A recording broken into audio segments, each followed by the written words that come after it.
Welcome back. This is Chapter 4, Organization of the Cell. Here, before we begin, what we can see here is a macrophage. This guy right there. This guy right there is a macrophage. It is a eukaryotic cell. That means it has a nucleus and lots of other things in it. And it is phagocytizing all of these small bacteria. So the bacteria are much smaller. These are prokaryotes. These are prokaryotes, and they have no nucleus. And understanding what goes on inside of cells is going to help us understand things like, well, what would happen if a large cell, this eukaryote, phagocytized a small cell? What would be the fate of one of these small cells? Okay, so cell theory is where we're going to start, and you are not going to need to know any of the names of these guys who are kind of the early researchers of cells, but you do need to know what their conclusions were. Basically, before the invention of the microscope, we couldn't see cells, so we didn't really know what living things were made of. Once we got microscopes, we started looking at all sorts of living things, plants, animals, etc., and they came up with this idea of cell theory. They started looking at all these tissues, plants and animals, and it was a brand new idea that all living things basically have these tiny little cells or rooms that make them up. So, cell theory, number one is all living things are made of cells. Let's use black. Number one, all living things are made of cells. Number two, cells are the smallest unit of life, and that might seem kind of like a weird thing to say. You can consider the fact that many organisms are multicellular. We are obviously considered alive. And then if you have a single-celled organism, it is still going to be considered alive. And if you break that single cell into its constituent parts, though, we don't consider those things to be life. So, for example, DNA in and of itself is not alive. Viruses, for example, are not made of cells. They are also not alive. They just have a protein coat generally with some genetic material in them. They're not a complete cell. Number three, cells only come from other cells by cell division. And in eukaryotes, that process, you've probably heard of it, it is mitosis. And then in prokaryotes, I'm going to just abbreviate that, prokaryotes, they basically, they do something that is a lot more simple. It's called binary fission. Binary fission, and it's much simpler. Mitosis is a topic of a later chapter. Whoopsie. Binary fission is not. Okay, so if you ask yourself, why is it that a human being is not one gigantic, really complicated cell? Why is it that we are more like this representation compared to this representation? So over here, we've got lots of little cells making up a big thing, and then over here we have one big thing making up itself. Basically, the reason that large organisms are made of many cells is surface area to volume. Essentially, this. Consider the fact that in respiration, we need O2. Let's draw a little molecule of, let's say, O2 right here. And if we had a really big cell, then this molecule of O2, to get to the middle, it's going to have to diffuse from the cell's surface right here. It's going to have to diffuse from there into the middle of the cell. And diffusion is really slow over long distances. A smell in a room is not moving around the room generally by diffusion. It's moving by the air flowing. We can call that bulk flow. Things are the fluid, the gas is flowing. Here, a little different. Things have to diffuse into cells and then they have to diffuse out. A waste product, we could consider CO2, that's the product of respiration. For it to leave the cell, it's going to have to diffuse all the way to the edge. And that, in this case, is about well, let's see, half of that, half of 2 would be 1 millimeter. So it's kind of a long distance. So when we divide a large thing into small things, then the diffusion distance for nutrients going in is going to be smaller, and then the diffusion for waste products diffusing out is also going to be smaller. So this makes it possible for cells to get nutrients into themselves and out of themselves more rapidly.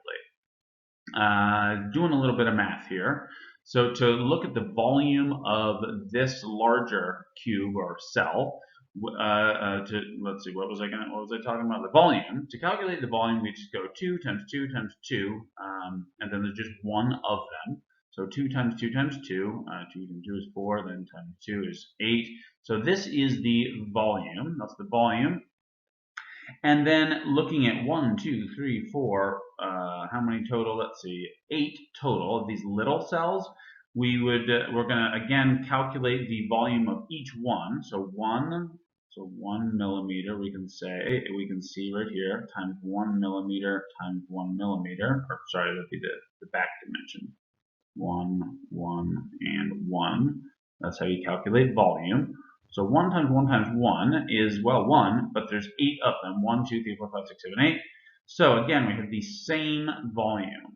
So these two things are the same, but the surface area is not the same. So looking up at these two numbers here, this one and this one, the surface area of this one large cell, how we calculate surface area is we would multiply one side by the other side. So this side, 2 times this side, 2.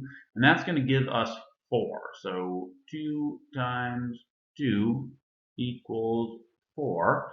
And there are, just like a dice, there are 6 sides. So we go 2 times 2, that's the area of one side, times 6 is, there's 6 sides. So the total surface area is 24. 2 times 2 times 6. So what that gives us is a ratio of surface area to volume. So 24 to 8, and looking all the way down here, and this one too, 24 to 8, or a 3 to 1 ratio of surface area to volume. You can think of it as there's this much surface area for stuff to diffuse into and across to service this much volume, because the inside of the cell, you can think of it like the inside of a city. You gotta have trucks and, well, you gotta have supplies getting shipped in, and it has to cross the surface area, or the boundary between the outside and the inside. Over here, with this model of many little cells making up the same volume, so again the same volume, right? And if we calculate the surface area of one of these, it's going to be, let's see, the width here is 1, the height is 1, so that's going to be the area of just one side of this. So 1 times 1 is going to be 1, and then there's 6 sides on one of these, so 1 times 6. That's the surface area of one of these cubes, but there's 8 of them. 1, 2, 3, 4, 5, 6, 7, 8. So 1 times 1 times 6 times 8 is 48. So we have double the surface area here. What that means is that there is double the sort of number of places where things can diffuse into and out of the cell, these cells rather, for the same amount of volume. So it's just much easier and more efficient for nutrients like oxygen to diffuse in and waste products to diffuse out. So this is why all living things are made of tiny things that we call cells. Surface area to volume. Yep, you got to remember that. Oh, let's see. There we go. Surface area to volume. This idea and being able to explain it is something you need to know. The reason we're made of lots of little cells is that we need a lot of surface area on all the cells to get nutrients in and waste out. Okay, so again, this idea of cell structure and function, The structure of cells tends to equal their function or be related to their function. For example, red blood cells over here. This is a cartoon of red blood cells. Let's change the color. This is a cartoon of red blood cells, and down here, this is a real picture. I think that's a scanning electron. I can't ever remember. It's some kind of electron microscope. And you can see these cells have a really strange shape, like a barbell. The middle is super thin, and that is so that they can flex and bend as they go through capillaries. This is the capillary wall right here. There's one wall, and then there's the other wall. And as these red blood cells go through there, they are going to kind of have to flex and bend in order to make their way through. Also, the way that they're shaped increases the surface area to their volume. By bending or bowing in, we call this a biconcave structure.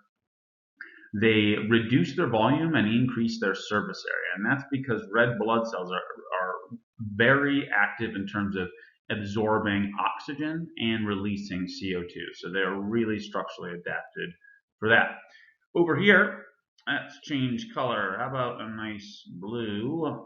This is the inside of a lung, alveoli. You can see this word right here. You don't need to memorize that. These are basically the air pockets inside of the lungs, and this is the kind of the deeper part of the lungs, since we're currently all isolating ourselves from lung infections.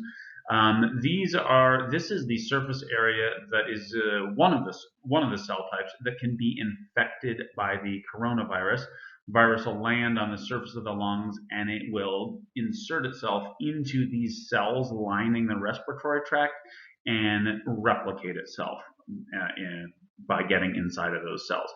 Here, how is structure related to function? Well, basically, we have lots of tiny little balloons here, and all of these are different little pockets that air can get into. And what that means is there's a huge surface area. Again, surface area for oxygen to diffuse across and into the cells. And then into the blood. It's a little difficult to see here, but there are, oh boy, it's a little bit hard here. Right here, this is a little artery. So we would have basically O2 going from this interior airway, the respiratory tract or respiratory duct, diffusing across into these little capillaries or arterioles. So huge surface area, so that lots of molecules of O2 can diffuse out of the air and into the body. Hooray! Early microscopy. Again, I'm not the biggest fan of memorizing dates, and so I am not going to ask you to memorize them. Simply this. This is what you need to know. Early microscopes were bad. They were not good. You could not see very much, but it enabled scientists to see things that were previously invisible. So just by seeing the insides of living things, they were able to expand the horizons of scientific knowledge. Basically, they realized, hey, everything's made of cells. So microscopy, resolution, and magnification. We're going to get into a little bit of math down here. So if I can direct your attention to the bottom here. Let's see, there we go. These conversions, you must know all of them. We are going to have to get into this in a little more depth later. Best to get us started on it now. So 1 meter, if you're not sure how much a meter is, well, it's kind of about 3 feet. A little more accurate would be like 3 1/3 feet. So it's like a big yard. Yes, you absolutely must memorize this. This is how scientists all around the world communicate. We're going to get more in depth with this stuff a little bit later. So 1 meter is 1,000 millimeters. The kind of thing that you would measure with 1 meter would be like a person. So this would be the world of meters. This is the standard unit for length, meters. people are measured in meters. I, for example, am 1.82 meters, or rather 6 feet tall. What else? If there, so 1 meter equals 1,000 millimeters, and millimeters, you can kind of think of a millimeter as being about as long as your fingernails if you have not been biting them or trimming them too aggressively. So a millimeter, let's see here. A chicken egg, it could be maybe something like, maybe, let's see, what number would this be? Maybe 20 or something millimeters, something like that. Oh, well, here we are, about 20 millimeters, something like that.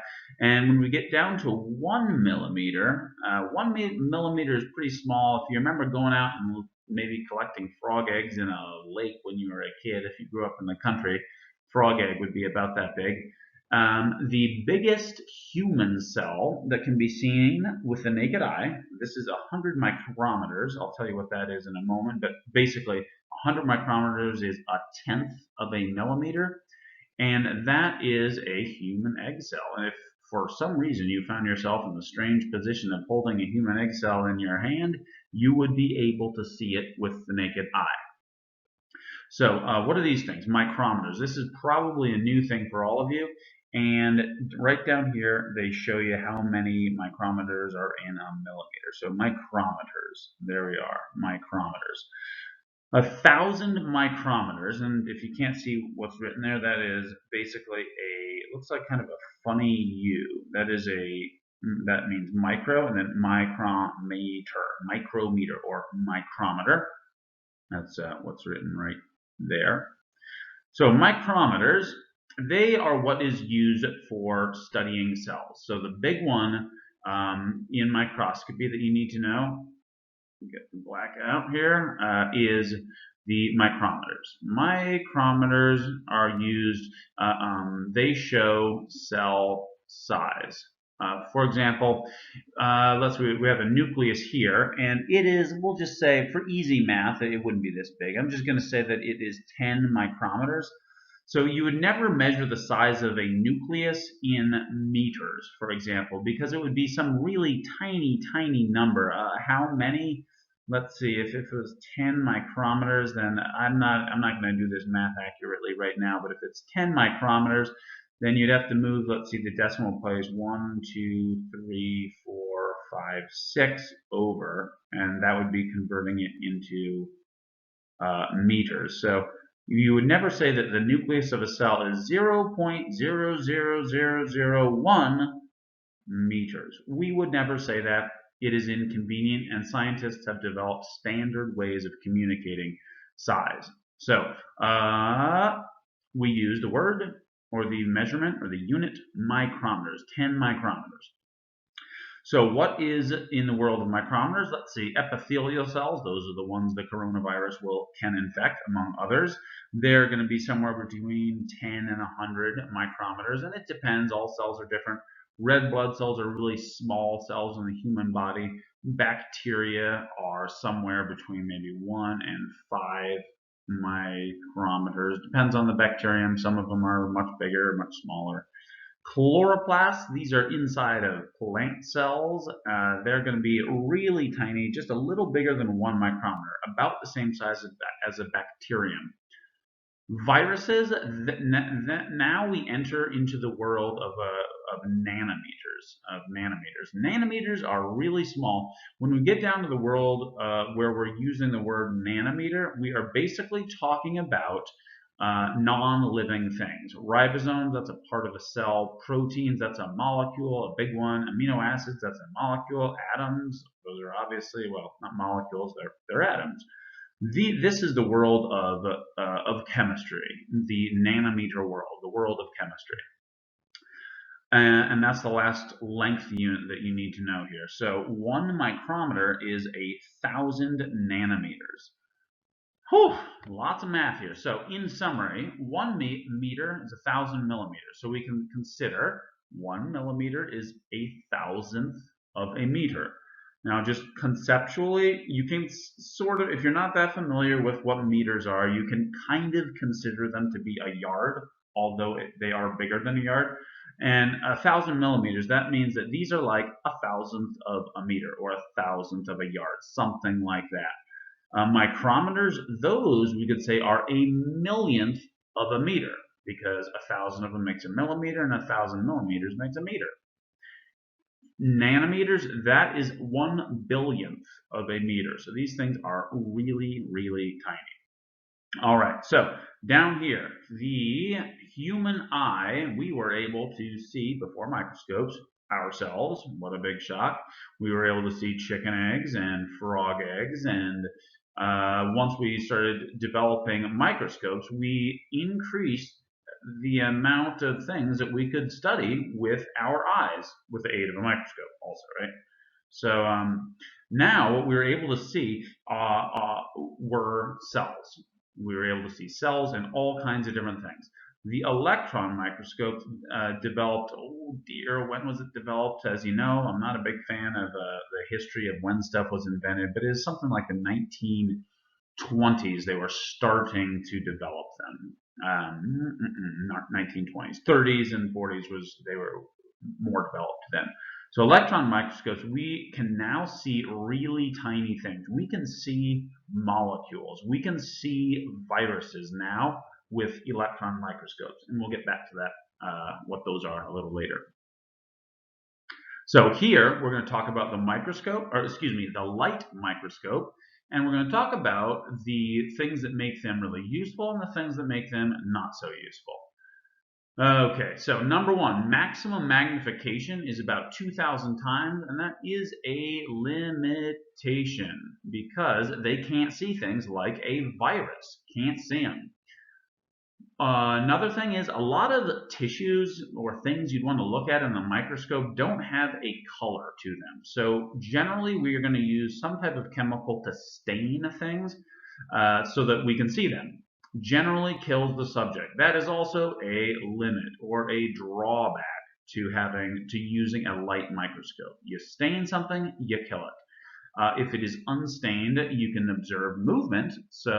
And observing cells move gives us a better idea of what their function is. For example, looking at a flagellated cell such as a single-celled organism or a sperm cell, we can see that that long whip-like thing is in fact used for movement.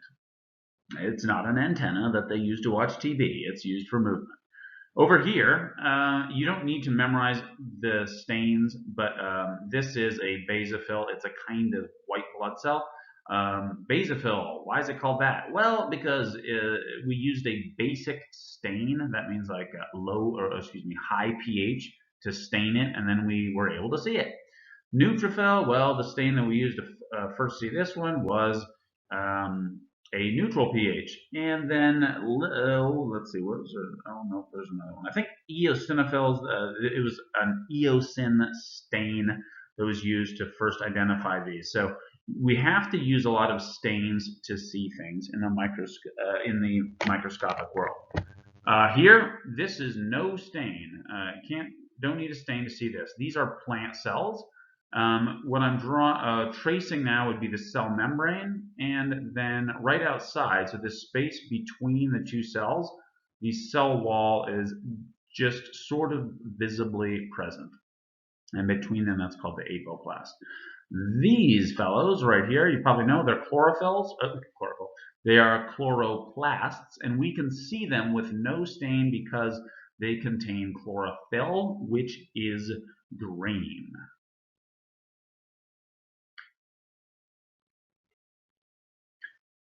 This slide, going to go over pretty quick. This word you need to know, fluorophore. This is any type of molecule that absorbs light energy of one wavelength that's not visible. Usually it's going to be UV or ultraviolet light, and then the molecule will release some light energy that is visible and that is a longer wavelength. So it could be like one of those crime scene situations where there's shining UV light on stuff, and they shine it on the object, and then the object emits a visible light so that we could see things like a blood stain or something like that. And we can basically, we've just developed a whole bunch of other stains and that involve shining one kind of light, like ultraviolet light, on some type of molecule, and then emits visible light. What's shown here is a couple of different types of stains, and we're going to learn about the details of this in another chapter, but these are chromosomes, the blue stuff here. This is DNA, essentially. And then down here, this is skipping down to genetic modification, exciting topic, or new technology, I mean.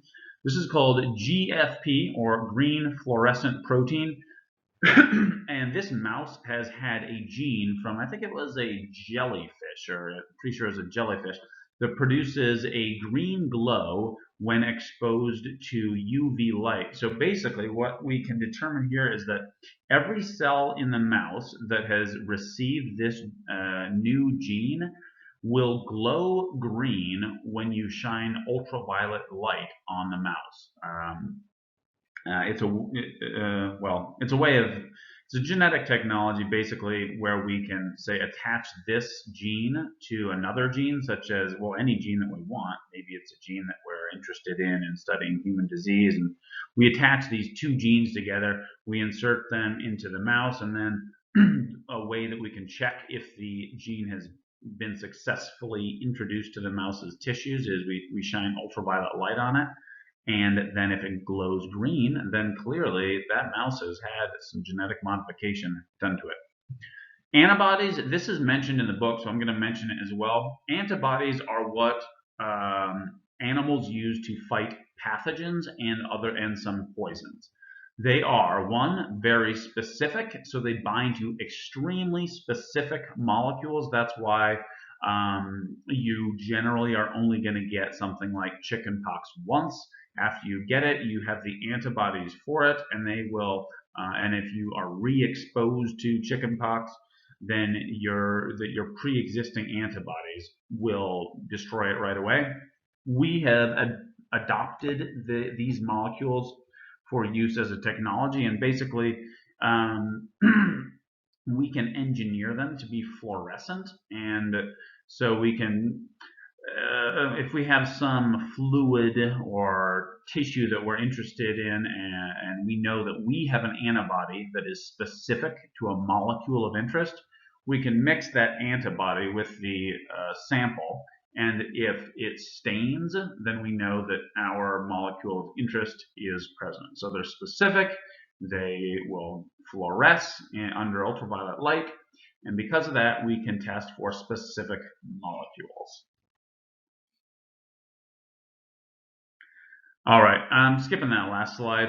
It's just a little bit more detail than I've decided to go into on electron microscopes. So what we see here is this is a transmission electron micrograph of influenza. We're now going to talk about electron microscopes. Here we go, electron microscopes. Aha, I was right. I did remember correctly. In the 30s. In 1918, there was something called the Spanish flu epidemic. Let's cross that out. Spanish flu epidemic. Did not come from Spain. It originated, I believe, in Kansas, and it killed, depending on which source you believe, as many as 1 million people a day during its peak years. And when this pandemic occurred, well, it was the World War I about then, so troops were spreading it all around the world, and scientists didn't have electron microscopes, so they could not see it. It was completely invisible. And this is a great book about it if you have a whole bunch of spare time and would like to read about perhaps the world's worst pandemic, at least in recent memory. So resolution of microscopes. So if we were looking at a map such as this one, number one, we would say that this map has a lower resolution, low resolution compared to this one. This one has a higher resolution compared to the first one. And then here, even more so, even higher resolution, and this one has the highest resolution. So, light microscopes. Their maximum resolution is about 200 nanometers, and this is if you have like an extremely expensive light microscope. The ones at most colleges that students get to use cannot resolve 200 nanometers. So magnification, this is a much easier definition. That is simply the number of times bigger the image is than the object. Excuse me. Resolution. So I always fudge this when I'm trying to define it with my own words. So I'm just going to read it. It is the capacity to distinguish the fine detail in an image, the minimum distance between 2 points at which they can both be seen separately rather than as a single blurred point.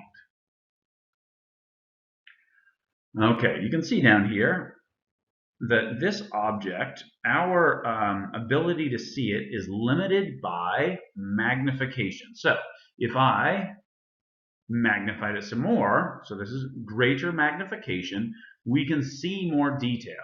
The magnification has increased.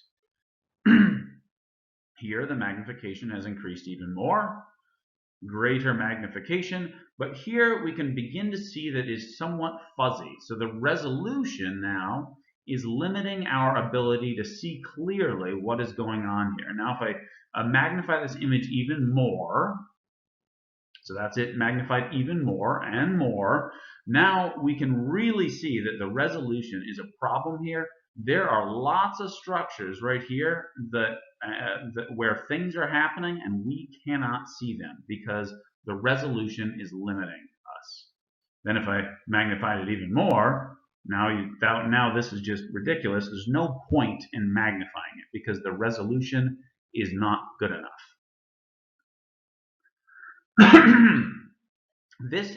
I'm going to give you a brief explanation of what limits resolution. So this is short wavelength and this is long wavelength, and visible light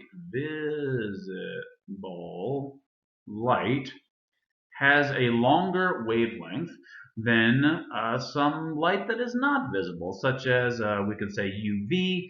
This I'm going to say is actually an electron beam. Yeah, it's like shooting electrons or shooting electricity, and electrons can move in a wave fashion.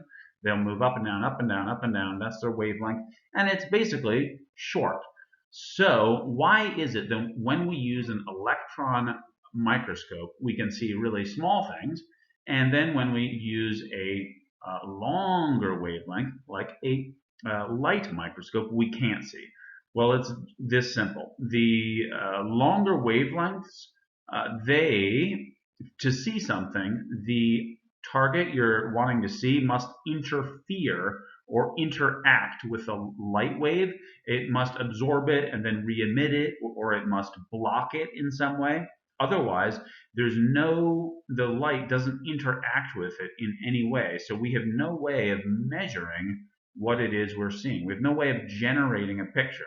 But if the object here does interfere with the beam that we're shining at it, then we can detect that interference and generate an image. Okay. So generally, resolution is going to be about half the wavelength of the light used to view the specimen. This way, the object interferes with the light wave. Visible light has a wavelength between 400 nanometers and 700 nanometers, depending on what color light it is. Blue has a shorter wavelength, red has a longer wavelength, and therefore, so 400 nanometers, that means that resolution, about half the wavelength, so 400, half of 400 is 200, so that is the limit due to physics of a light microscope and how small of a pair of dots it can resolve as two separate dots. Oh, and I already said that. Transmission electron microscopes. Basically what they do is they produce cross sections of things. Here's a mitochondria, here is a chloroplast, and here is a virus. I believe that's the influenza virus, or the flu rather. So the specimen is sliced into extremely thin slices, and then a beam of electrons is shot through it. Disadvantage of this kind of microscope: it is really difficult to prepare. You have to go through a lot of training. A light microscope, I could basically just give you one, and if you play with it enough, you'll figure it out. Advantages of these is that they have an extremely high resolution. It is extremely high. What was it? Limit resolution. I was gonna guess. I must be honest. I was gonna guess. I thought it was 2 nanometers. It's actually 0.5 nanometers. And that is really small. We are at the point where we can see molecules with these things. Molecules. Maximum magnification, 500,000 times. Compared to a light microscope of only 2,000, that is a really big difference.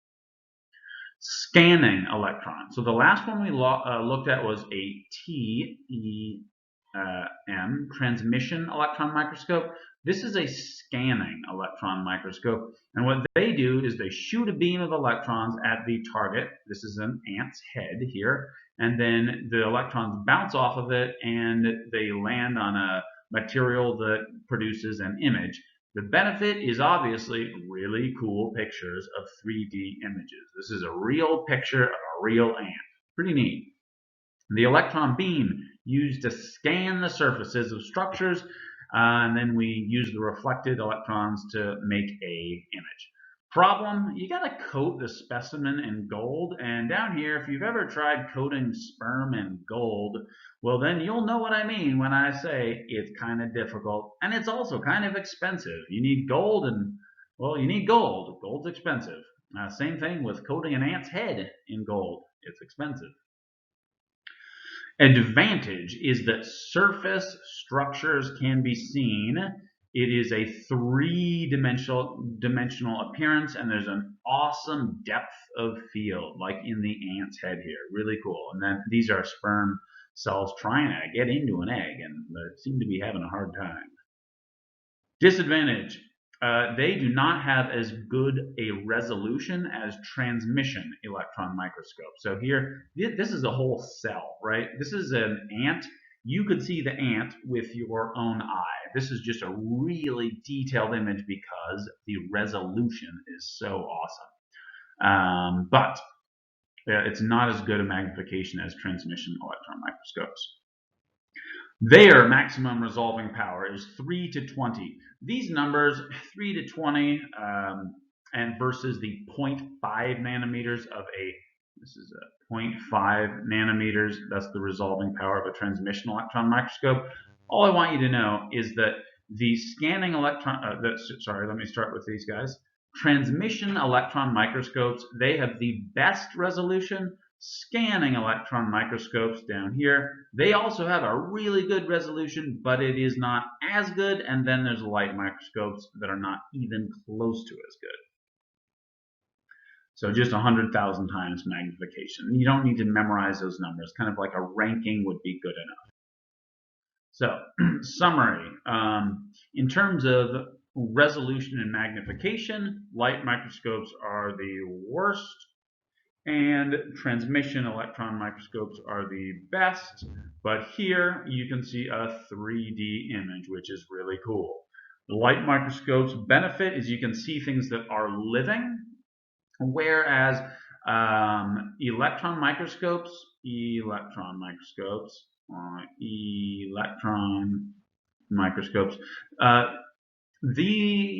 subject that you want to see has to be put in a vacuum.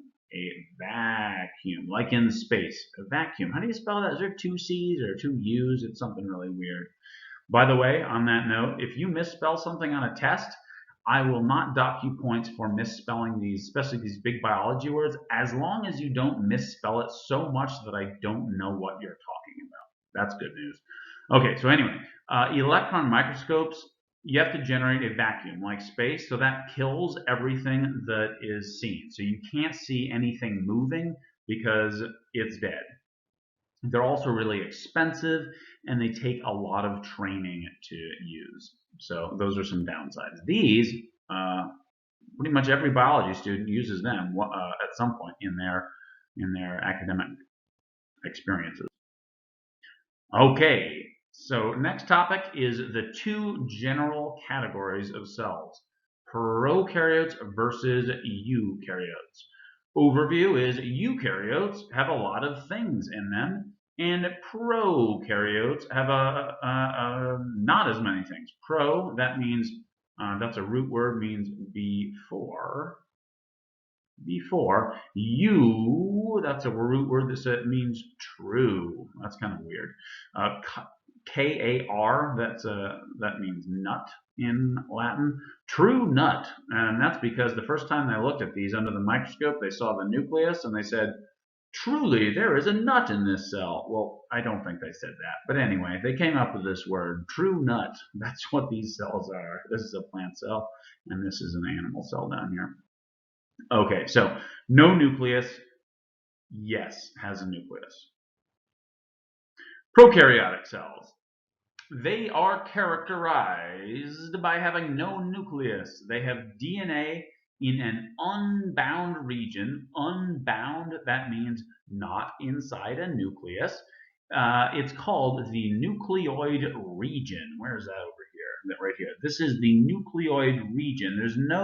It's not in a sac. It's just sort of like the cell has crammed all its DNA into the corner, like a college student who has decided that the best space for all of their semi-clean clothes is the corner of their room.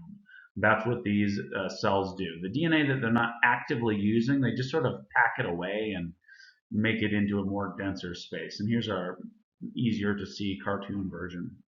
This is a transmission electron microscope, 0.5 micrometers. Okay, so called the nucleoid. There are no membrane-bound organelles, nothing like a mitochondria, if you've heard of those, or a chloroplast, none of that. Cytoplasm is bound by the plasma membrane, and they have a cell wall. So there's the cell wall around the outside of it. The cytoplasm is just the fluid and molecules inside of the cell. I have added a few more details here than your book has, and I'll mention them later. Now, about things that I mention that your book does not mention, you may gain points on an exam by remembering the stuff that I have said in lecture. However, I am going to only, so for example, a multiple choice question that's asking if you remembered something, that is going to be only from the book. So if I just happen to say things that aren't in the book, then it's great if you remember those and they can get you some extra points, but you can get 100% of the points in this course on the tests for lecture by just reading the book.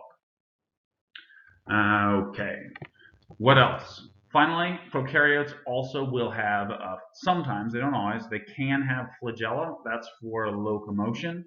These fimbria, or sometimes they're called pili. These are basically proteins. It's a kind of molecule on the cell surface, and they are involved in cells communicating with each other. Bacteria will also communicate to each other, and sometimes will also use these surface molecules to exchange DNA. They'll kind of like trade DNA, or sometimes a very generous bacteria will donate some DNA to another cell.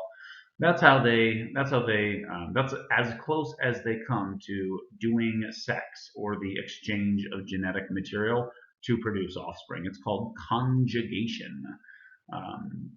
Yeah, and they'll trade some DNA. Kind of neat. Oh boy. What else was I going to say? Oh, right. There's another thing here. Prokaryotes have what are called plasmids. Plasmid is a small circular piece of DNA. Small circular DNA, and that is the DNA that is traded between cells. They can exchange these plasmids. They can trade DNA. That's a reason why antibiotic resistance in bacteria can spread from one species to another species. They'll bind to each other using these fimbria or pili, and trade genes. So they can trade genes like antibiotic resistance. Functions of eukaryotic cell parts. Here are all of the parts of a eukaryotic cell, and these are the standard parts that all eukaryotic cells have. So this would be plants, this would be animals, and this would be fungi, and then also the one we always forget, protozoans or protists, depends on the book. Protists. Every eukaryotic cell is going to have this. Oh boy, there's always exceptions in biology, but these are basically the basics. So what is it? Firstly, they are all going to have a nucleus. This is the nucleus. They will have a nucleolus. This is a region of condensed DNA. Also produces ribosomes, which we'll learn about later. And let's see, what else we have is these are the ribosomes here, right there. Those are ribosomes. We have the rough endoplasmic reticulum. We have the cytoplasm. That's the liquid inside the cell with all of the things that are dissolved in it. We have lysosomes. A lysosome is basically a membrane-bound sac, and inside of it are enzymes that destroy stuff. So in that introductory image I showed you of the bacteria getting eaten by the big cell, what that big cell would do is take these lysosomes and fuse the lysosomes with the bacteria and thus destroy the bacteria. And yes, it's basically eating the bacteria. Golgi apparatus, this thing is going to be modifying proteins that the cell needs to change in some sort of way, and that'll only become more clear later on in this course as to what the function of it is. Plasma membrane, that's the outer limit of the cell, and it controls the entry and exit of nutrients and waste. For this topic, you're going to have to read your book to get all these details. Take notes on them. It's a lot of information. Plasma membrane. So cells tend to spend about half their energy transporting things across the membrane, out of themselves or into themselves. It is a mix of proteins and phospholipids. Composition determines properties such as permeability and cell-to-cell communication. If you learn nothing from this chapter, perhaps you can at least learn that, boy, I don't know what a protein is, and I also don't know what a phospholipid is, therefore I should probably know. Well, congratulations, you are going to know, and that's going to be in the next couple of chapters. The next couple of chapters, they're about biochemistry, and they are no student's favorite topic, but they will make it so that you can understand the rest of this course, so you got to learn them. Okay, so mix of proteins and phospholipids. These are proteins. They're used for, could be cell-cell communication. This is a transport protein. You can see a channel here. And what other ones do we have here? That's all. We're gonna, another chapter, we will study this whole thing in great detail. So I'm gonna move on. The cell nucleus. The cell nucleus, number one, stores DNA. It uses the DNA to make a molecule called messenger RNA, and this messenger RNA, the M stands for messenger, and it is carrying the message of the genes that are in DNA out of the cell so that the cell can produce proteins. DNA does not leave the nucleus. mRNA does leave the nucleus, and it directs the cell as to what proteins it should make. What else does the cell nucleus do? It is going to synthesize ribosomes and ribosomal RNA, and these things are involved. Ribosomal RNA is involved in producing proteins. Ribosomes are also involved in producing proteins. Okay, before we move on, last things from this slide here, let me make reference to this diagram we've got here. This would be the nucleolus that we were talking about. It is a region of more condensed DNA, and this is where ribosomes and RNA ribosomal RNA are produced. The edge of the nucleus, shown here in cartoon form, and then here in scanning electron microscope form, is composed of the two membranes. There's a double membrane, and these pores are basically like a port. Let's look down here. There's a nuclear pore, and there's all these nuclear pore proteins, and basically they recognize molecules that have been tagged for getting imported into the nucleus, and they recognize other molecules as being tagged for being exported from the nucleus, just kind of like a port, right? Where is this addressed to? So nuclear pores control what goes into and out of the nucleus. So a little more information on ribosomes. The main idea that you need to get here is that DNA codes for the molecule I mentioned, mRNA, and then mRNA is read by these ribosomes and produces proteins. So produces proteins. Big idea here. DNA, genes, right? Genes. That is the hereditary material you get from your parents. Genes suffer mutations sometimes that sometimes are good, sometimes are bad, sometimes don't matter.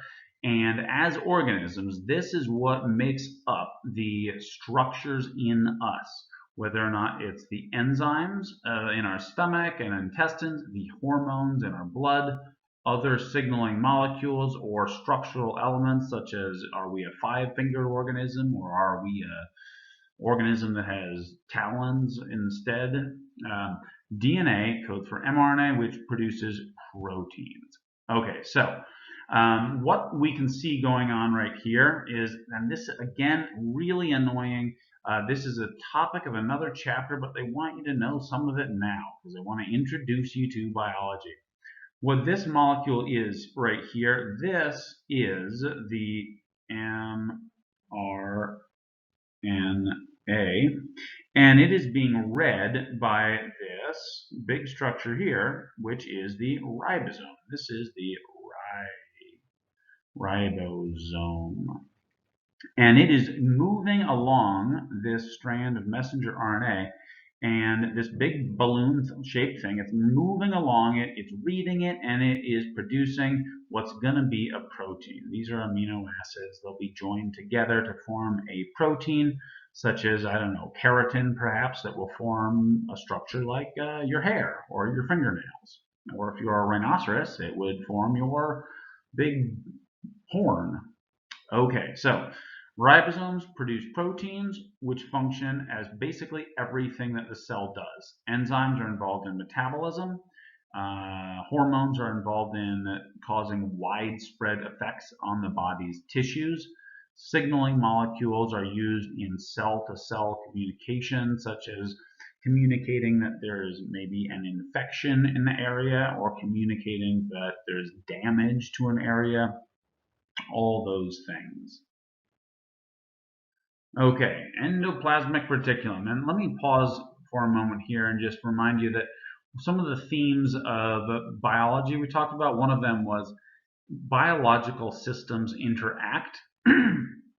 This course is a really tough course because you're being introduced to all these different topics, each one of which is really complicated, like the nucleus.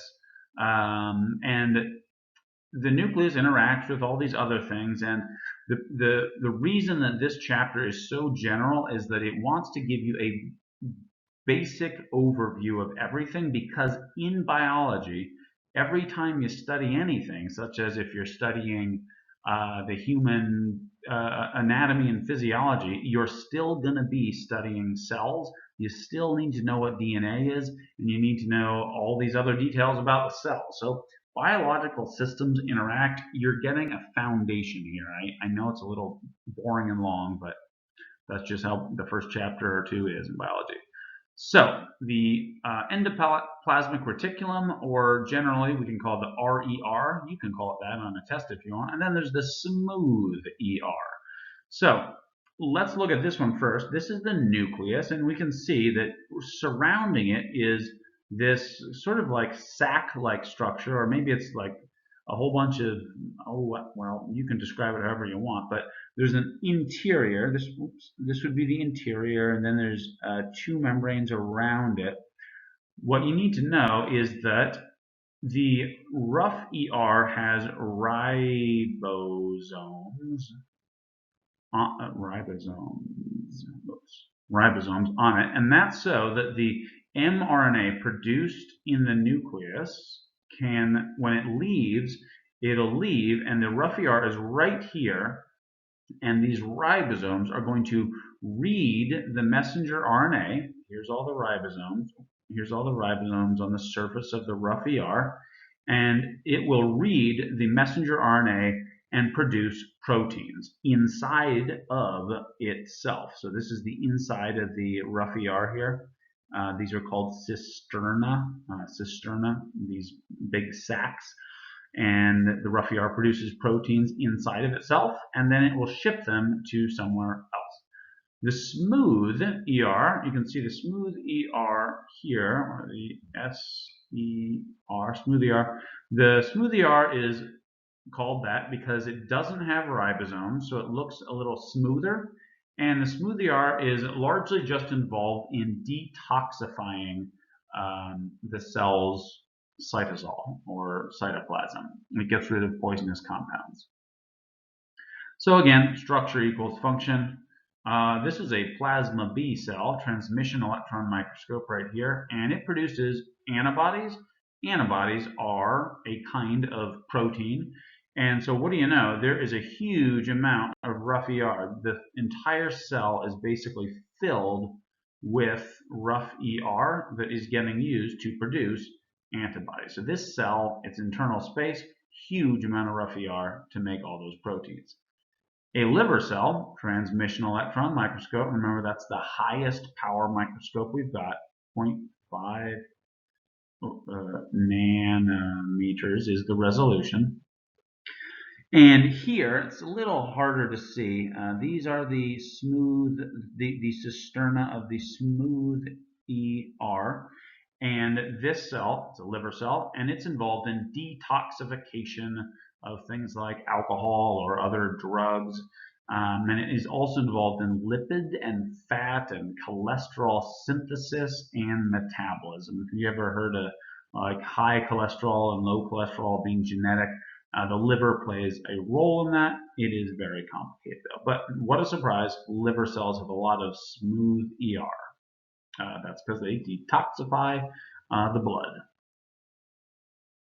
The Golgi apparatus. So the Golgi apparatus takes over modification of the materials that have been produced in the rough ER, and it will further modify them. So this is what the Golgi apparatus looks like, and you can see these kind of bubbles or balloon-shaped things. These are called vesicles. I think there's two S's there. Vesicle. These are vesicles, and vesicles are basically bags that carry stuff around in the cell. So we might have a bag coming from the rough ER, or a vesicle coming from the rough ER, and it's going to arrive in the Golgi apparatus. The Golgi apparatus will process it in some way, and then it will ship the product somewhere else. Could be outside of the cell, or it could stay inside the cell as maybe storage. Here's a more detailed vision picture of what I was just talking about. The nucleus, got those nuclear pores controlling what goes in and out. This is the rough ER, and the rough ER, let me switch here. The rough ER is where we are going to synthesize some proteins, maybe modify those proteins a bit.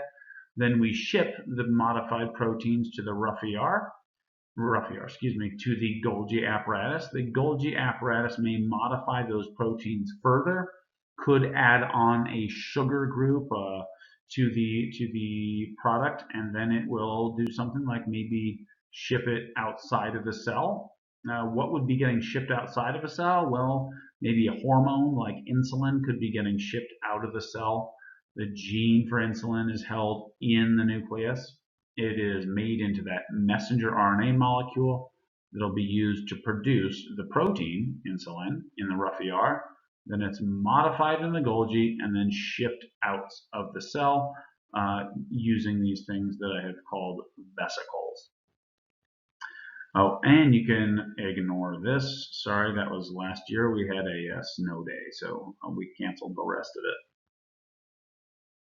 Lysosomes. Lysosomes are basically a vesicle, a membrane-bound sac, a vesicle, and they have a whole bunch of enzymes in here. And these enzymes are basically nasty creatures that eat and destroy things. Okay. So inside of a vesicle, inside of a lysosome, there are enzymes. Enzymes break down things into smaller pieces. They destroy stuff. What would they destroy? They would destroy things like pathogens. They might also destroy things like a food vesicle. So other vesicles transport food, and so if the cell wanted to break down the food in a vesicle, then it would basically take a lysosome plus the food vesicle, put them together, and then the food would be broken down into more usable molecules. Peroxisomes. This one I'm going to let you read about. You got to know a little bit about it, but basically the smooth ER produces them, and they are also involved in detoxification. Only the main ideas for this one. I'm not going to spend a lot of time on it because we don't come back to it in later topics very much. The endosymbiont theory. This is the theory that biologists came up with for how is it that cells themselves evolve, specifically eukaryotic cells. How did eukaryotic cells evolve? Basically, the idea endo means inside. Symbiont is two things living in harmony together. They basically think that a bigger cell ate a smaller cell, such as that was similar to a chloroplast, and instead of destroying that cell that had just eaten using a lysosome, instead what happened is the chloroplast just started living inside of the cell, and it turned out to be to benefit the cell, benefit the host cell, because chloroplasts produce sugar using light. So that turned out to be an advantage to keep the chloroplast alive. Mitochondria, the same thing. We believe that they were endocytized, that means taken into a larger cell, and instead of just being eaten, they survived and wound up benefiting their host cell.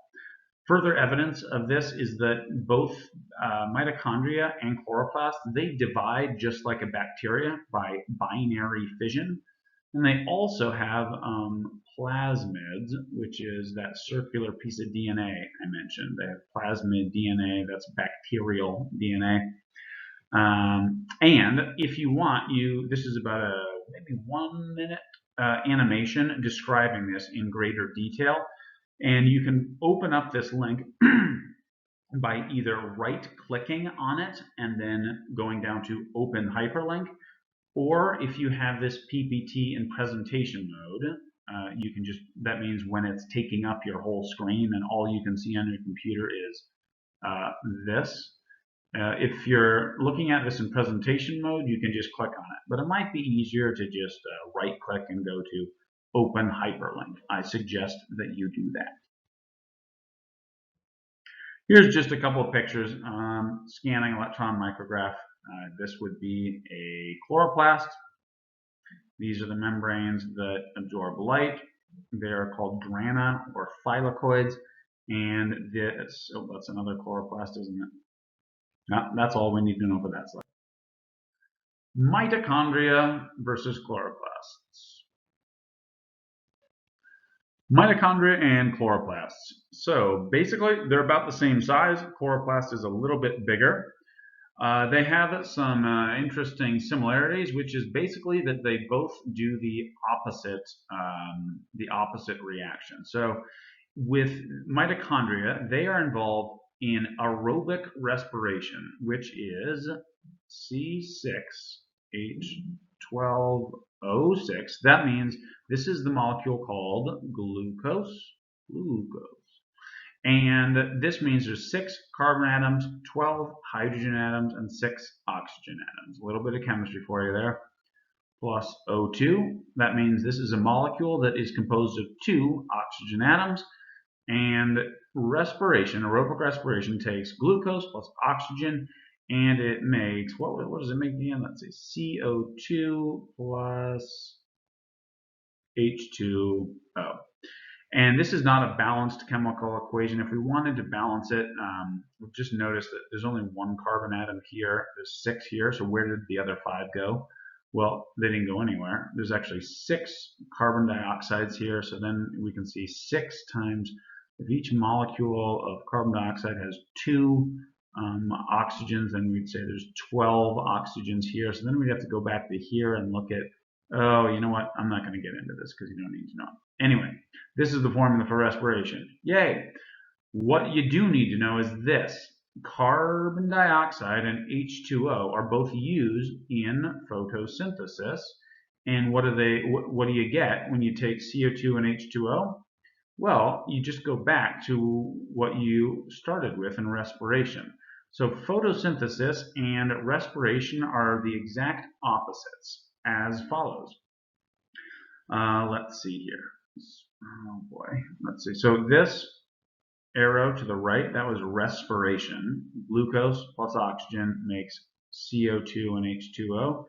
And then this arrow, that's photosynthesis. CO2 plus water produces glucose and oxygen. Alrighty then. So let's start again looking down here at this diagram. This diagram shows light is used to fuse basically CO2 and water, and we produce glucose. Glucose is used by the plant to produce all sorts of other molecules like fats, the cell wall, and it's also just used for energy. Byproducts of photosynthesis are oxygen and then also ATP, which is used for energy in the plant. Oxygen and glucose inside of a plant cell. The glucose would be used in the mitochondria, so it would diffuse out of the chloroplast in this plant cell, and it would be used in the mitochondria with the addition of oxygen. And when you combine glucose and oxygen in a mitochondria, what you get is a whole bunch of ATP, that's energy that the cell can use, and then you get these waste products, CO2 and H2O. So it's just I guess we could say, a coincidence that the waste products of respiration are what photosynthesis needs to as its initial substrate. So waste products of respiration are used in the process of photosynthesis. Again, biological systems interact. Mitochondria, here's a couple of pictures. We can see here that this is the shape of them, and then they have all of these infoldings. And just one thing I want you to know about the mitochondria is that these infoldings are called cristae, C-R-I-S-T-A-E, and what those do is they increase surface area. They increase the surface area, and the reactions involved in aerobic respiration happen in part on the surface of these cristae here. So again, structure equals function, and that's what the function of these cristae is. Increases surface area so that there's more places to do respiration. Chloroplasts. These are in plants only, obviously not in animals. And again, I want you to just know, there we go. These stacks, that kind of look like, well, just sort of lines if it's an electron micrograph, but they're in fact kind of these interconnected canals. What they do is, again, they're called thylakoids, and they do the same thing. They increase surface area, and in this case, they increase surface area for the reactions of photosynthesis. Plants also have a central vacuole. Here you can see this one is growing and then shrinking. This one here, nope, there we go. This central vacuole has grown so much that you can see it is basically pushing all the other parts of the cell to the side. This is the this is the cell membrane or cell wall of the plant. And what has happened here is water has diffused into the central vacuole, and the central vacuole will expand, and it puts pressure on the edge of itself and will smush all the other organelles to the side of the cell. Central vacuoles are also used to store waste products, and as you may have noticed, plants do not really go to the bathroom. This is one of the things they do with stuff. They just store it in themselves. That's another reason that plants can absorb toxic compounds from the soil and help clean the soil. They can store that stuff in their tissues, in the central vacuole. We are now going to look at the cytoskeleton, and what that is exactly what it sounds like.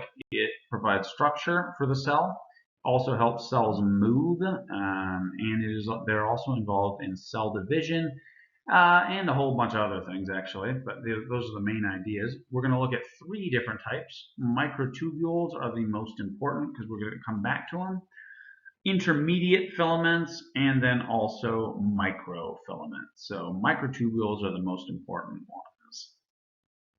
And then what these diagrams down here are, these are stained micrographs of the cytoskeleton. And each different type of filament or microtubule has been stained with a different color. One's in yellow and another one's in green.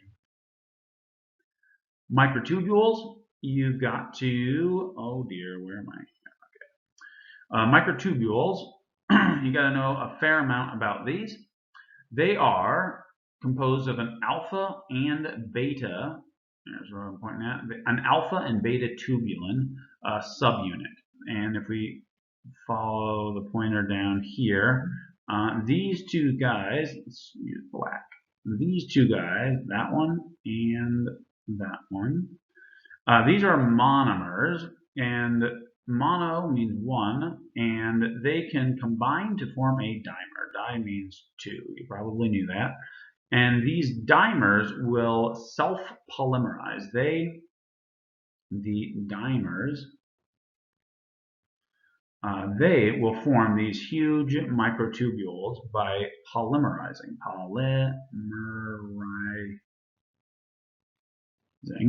And they self-assemble into these big structures called a microtubule. Where was I? So alpha and beta tubulin combine to form dimers, and then the dimers will polymerize to form microtubules. The links should still be active. That's the problem with the internet, as the links change sometimes. Last time I checked though, they were working.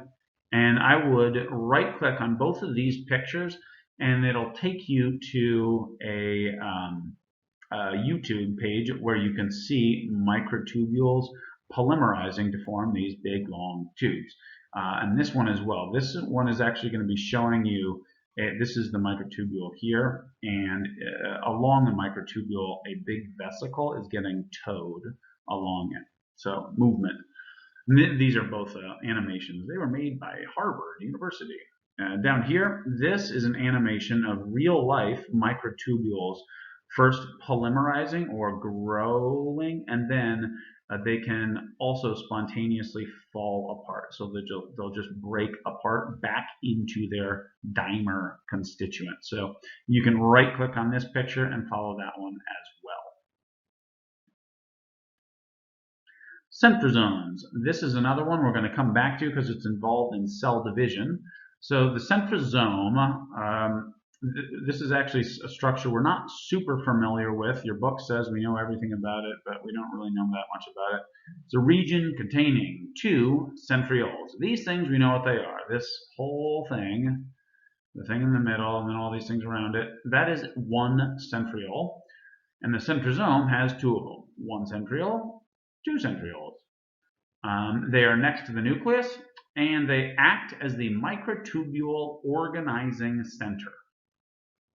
They act as the microtubule organizing center. In this image down here, what's going on is there's one centrosome here, and then there's another one here. Normally, cells will only have 1 centrosome, but this cell is preparing to divide.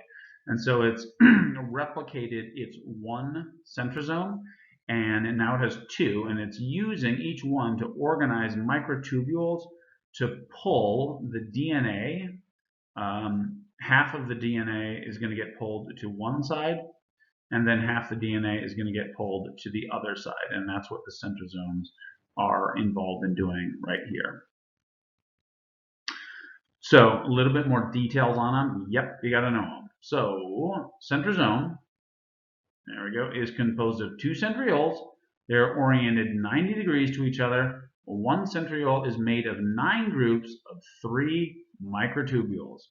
Here's one group of 3 microtubules. Then here's another group. So 1, 2, 3, 4, 5, 6, 7, 8, and 9. 9 groups of 3 microtubules, and then this fella, this centriole, is oriented 90 degrees to this one. Centrioles are not present in plants and fungi.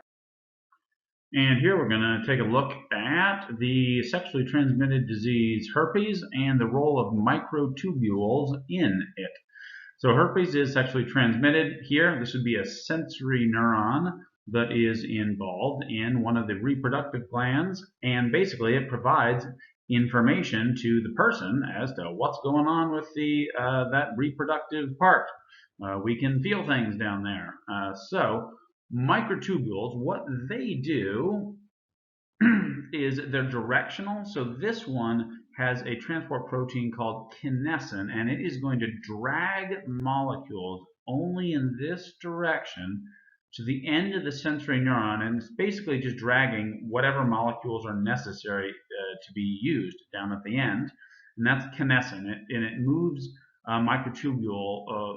moves things along microtubules from the minus end to the plus end, which is somewhere down here. There's another transport protein called dynein transport protein, and it goes from plus to negative. So what herpes viruses do is they get into the cell down at the ends here, and then they are going to basically hijack a dynein transport system that is going to transport the virus along a microtubule until it gets to the cell body in here, and then gets into the nucleus and thereby infects the cell. This is a scanning electron micrograph of a whole bunch of microtubules.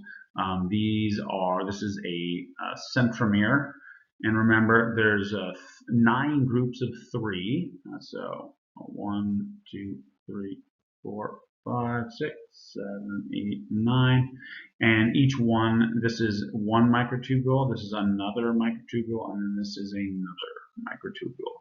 Those little kind of circles there, those would be individual dimers of alpha and beta tubulin. Here again, we can see that the centromeres, these guys, are oriented about 90 degrees in relationship to one another. And here again, we can see that we have 9 groups of 3 microtubules, and that makes up a centriole. Cilia and flagella, these are also based on microtubules. So here we've got doublets, so there are pairs. 1, 2 microtubules make up these doublets, and then there's a whole bunch of them. 1, 2, 3, 4, 5, 6, 7, 8, 9 doublets surrounding 2 microtubules in the middle. And basically, so this is a 9 plus 2, and they actually say that in the literature. It's a 9 plus 2 arrangement. And these are involved in helping the cilia and flagella move on the outsides of cells. Flagella is a little bit more well known. That's like it's a whip-like tail that moves around and moves the organism, or the single-cell organism. Cilia, that's these guys. They are basically hair-like structures, and they will they exist in the respiratory tract of you and me, and they're going to basically move in a wave-like movement, like so. And they act to remove things like dust and pathogens from the airway. They also exist on single-celled organisms, and if it's a single-celled organism, when these things move, it's like sort of like paddling, and so they are involved in locomotion in single-celled organisms. Mostly in animals, a few plants, and a few fungi. Microfilaments, if you're interested in exercise, this is how muscles contract, how skeletal muscles contract. And microfilaments and actin filaments are, I'm not going to ask you to know any of the details of these structures and how they move, just what they do. They're involved in cell structure and shape, muscle contraction, cell division, and also cell movement. The extracellular matrix. The extracellular matrix exists outside of cells, like so. All of these structures here, collagen, that's what makes up, that's one of the things that makes up tendons. It's a molecule that makes up tendons. It's a protein. And it here is just making up the extracellular matrix, stuff that is outside of the cell. This is inside the cell, and this is outside the cell, and it turns out there's a lot of functions to it.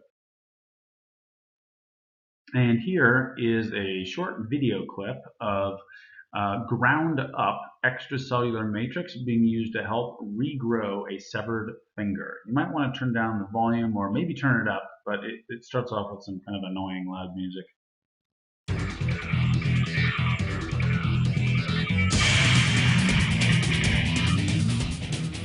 Cincinnati, Ohio is not exactly a place you'd expect to meet a medical miracle. But that's just what Lee Spivak is convinced he is. And I put my finger and I said, you need to get rid of that airplane. And that's when I cut my finger off. It just sliced it straight off. Took it off. We don't know where the piece went. We never did find it. How much of the finger? It took off probably about that much of the finger. The photos of his severed finger are pretty graphic. You can understand why doctors said he'd lost it for good. But it grew back with the help of a mystery powder. Nerves, tissue, blood vessels, skin, in just 4 weeks. Miracle Man sprinkles miracle powder on his finger. They even call it pixie dust. Exactly, they call it pixie dust. They sprinkle and it grew back. Right. But, I mean, was it at all like that? That's exactly what I did. This is where the pixie dust comes from, though at the University of Pittsburgh, they call it extracellular matrix. They scrape the cells from pigs' bladders, dry out the tissue, and form either sheets or powder. Normally, when we're wounded, we scar, but the scientists say putting the extracellular matrix on the wound stimulates the cells to regrow instead. They hope the technique might one day work on organs and possibly more. I think that within 10 years, I don't think that we'll be able to regrow a normal limb for you. I do think, though, that we will have strategies that will allow us to reconstruct the bones and to promote the growth of functional tissue around those bones, muscle tendon units. And that is a major step towards the eventual doing the entire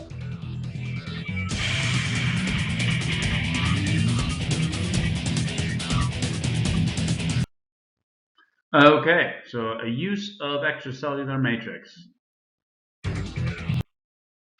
All right, just about wrapping it up here. What we're looking at here is the cell wall. What the cell wall does is provide structure and support for plant cells. Plant cell wall, plants only. It's a little annoying. I think the book also says plants only have cell walls, but bacteria also have cell walls, and also fungi do.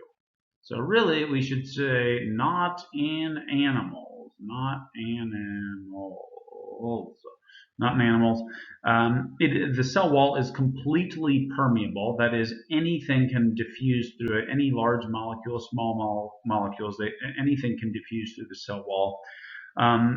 One thing it does is when a plant absorbs water into its central vacuole, the central vacuole then begins to expand, and the central vacuole will push up against the cell wall, and that is what makes a plant sort of upright as long as it is getting enough water.